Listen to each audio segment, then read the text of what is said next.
Hi, I'm back, and today I want to talk about a whole list of things someone so kindly sent me for tips and tricks he would like to share with everyone who's going to Korea to get double eyelid surgery done. This person went to MVP, so you'll hear a couple of things that might not relate to you, but may relate to someone who is a patient at MVP. Okay, I really hope this helps.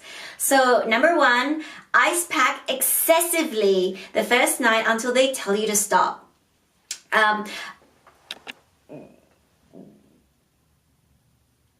No one's going to tell you to stop. Just keep doing it and keep doing it for the next month as much as you can. If you live in the UK, I'm so sorry. It's going to be very cold, but ice packs do really help your recovery time. This person says, I only iced 4 times the first night and I paid for it the next morning, and he gave the folks at MVP a scare. Okay? I think we all do as well, because after your first night you will have so much crust and so much buildup in your eyes, or if you've done rhinoplasty, you will have a lot of blood clotting around your nose and all your bandages will be very bloody. So yes, you will be very scary the next morning you wake up. Don't freak out, just head immediately over to your clinic and let them fix you up. Number 2, location, location, location. This person is so grateful they got an apartment within walking distance of MVP. It helps so you can go in regularly and get your walking in at the same time. Number 3, walk a couple hours a day. This helped them with swelling big time. It helps to be staying in an area with interesting places to explore. Look, to be honest, guys, I went out every day I could post-op. I had such a great time exploring Korea. It's just such a beautiful country. Yes, it is quite superficial in terms of, them forcing beauty products onto you and people always looking stylishly elegant when they're out and about. Obviously, you will be having your sunglasses on, or perhaps if you had rhinoplasty, you might not want something resting on your nose, so you might just have to go barefaced with your face mask on. But, you might be judged and people might look at you, but don't sweat a thing, because you are there to enjoy Korea, and the Koreans are, very polite, even though they might look, I'm sure they don't mean any harm. Koreans know that Korea is well renowned for plastic surgery, so if anything, they'd be thankful that you are helping boost their economy. So go out, enjoy Korea, and also enjoy the beautiful sight scenery and shopping that they have to offer. I personally enjoyed Myeongdong, but even more so, I enjoyed Ehwa Women's University, which had a lot of cheap and very cute things to shop for there. So going on to number 4, take a taxi post-op. Alright, MVP hooked them up with a taxi to pick them up right at their door. You may think that anesthesia will be no problem, but trust me, you're going to feel it a few hours after. I thought I was just going to walk back, but after the operation I was like, no way! So, in terms of their experience and mine, it's a little bit different. For me, when I woke up post-op, I was extremely groggy, very tired, but I forced myself to sit up and to grab my phone and then to text, but not to look down, but to, keep my chin up and then to text on my phone like this. And the reason why is because I wanted the swelling to start reducing, to not accumulate itself while I'm laying down horizontally or when I'm looking down. So keep your chin up and make sure the blood is not pooling in your face when you're looking down or when you're laying down horizontally. And in doing this, I had a Kakao group that I was in touch with. So I was taking photos of myself and I was texting and I was telling everyone I'm okay and I'm really excited about my results. And after 20 minutes or so, I was able to beat that exhaustion and I was able to walk back. My apartment wasn't far at all. It was only about actually really only like a 4-minute walk. So I walked back by myself. And I take that back. I think I had one of the MVP nurses walk home with me just to make sure I was going to be okay. And in saying that, I'm so sorry I forgot. It was really nice of them to offer that to me because I really felt like I was okay. So yeah, it was really sweet of them to walk me home. This person had MVP send them home in a taxi. Obviously, they are okay with doing that. So if you feel like you need that additional assistance, ask your clinic, whomever you may be with, ask your clinic if they're happy to do that for you. Okay, number 5, going into the office as often as you like. I agree with this wholeheartedly.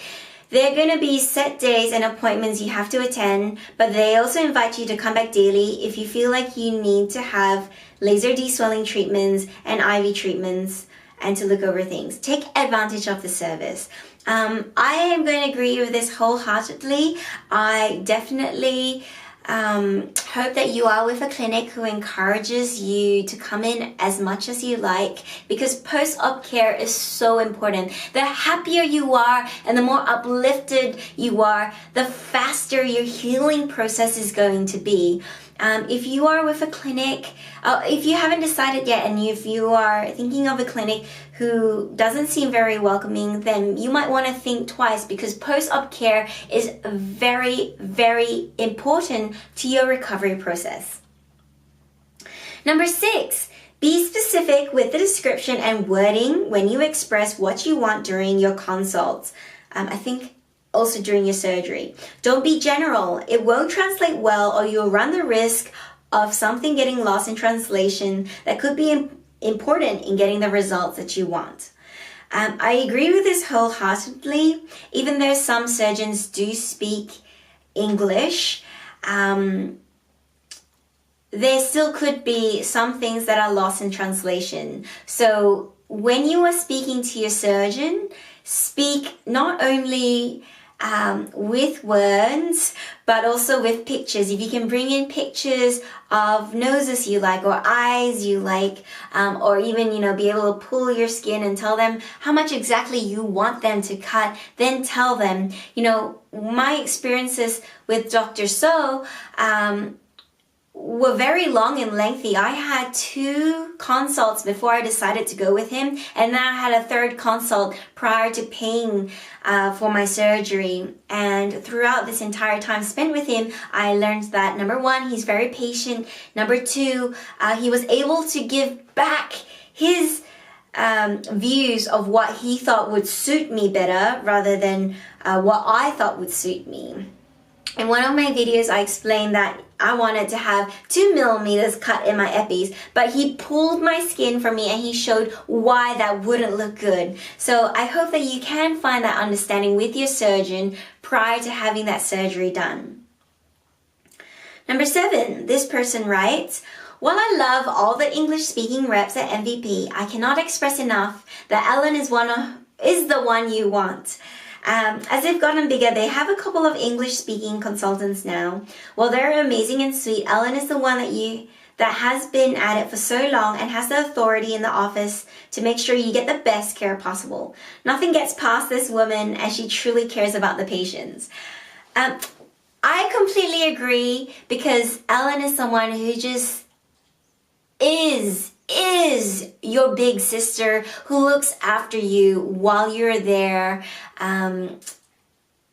before, during, and after your operation. Don't get me wrong, I've spoken with the other English consultants since, such as Mindy, and she's equally as lovely, but make sure you get to say hello to Ellen while you're there.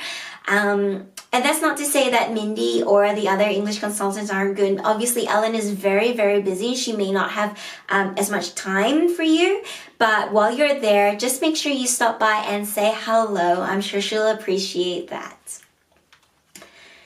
Number 8. Don't judge your results based on what you see post-op. It changes so much over the days and weeks, and don't drive yourself crazy over analyzing what you see in the mirror. Just be happy the procedure is done and stay positive. Okay, in saying this, what I've read actually comes from a person who is extremely critical of themselves. So do heed their advice, given that they are someone who sets extremely high standards for themselves. And if they can say such words of wisdom, then there is gold in those words of wisdom. So I do hope that you can take those words into account and don't be so critical of yourself in the first few days and first few weeks post-op. Give yourself as much love and acceptance as possible, and don't be harsh on yourself. Allow yourself that time to heal. Number 9, don't feel nervous walking around. I was afraid that people would constantly gawk as I walked, but in reality, this is so common in the Gangnam area, no one will even care if they see you. And those who do make a big deal to stare, you hardly even notice. I have to agree again. When some of the Kaka girls and I went shopping, there were quite a few eyes. I mean, hey, we're 3 beautiful girls, so who doesn't want to look? But my girlfriends did find it quite difficult to accept that, some men and some women would stare and some people would point. But at the end of the day, you are a tourist there in Korea. You don't know anyone by name. They don't know you by name. And if they want to look and gawk, that's fine. At the end of the day, they're yesterday's news and you'll never see them again. So just live your life and don't let them stop you from enjoying the beautiful country and city that is Seoul, Korea. Number 10, if you can stay longer, do it. While you can, leave 8 or 9 days post-op. If you want to stay longer, do it. I had to leave at 9 days because I needed to get to New York, but if I could do it all over again, I would have stayed for at least 14 days. Especially with rhinoplasty, staying longer is nice. For me personally, I actually stayed for 3 weeks just in case something, touch wood, went astray and I needed to maybe get surgery done immediately again. In saying that, throughout my 3-week stay in Korea, I enjoyed every single day that I was there. I was at MVP very often. I went in for IV drips and for them just to look at me, tell me everything was okay, or for them to clean me up. I'd go shopping on days in between or after I went to MVP.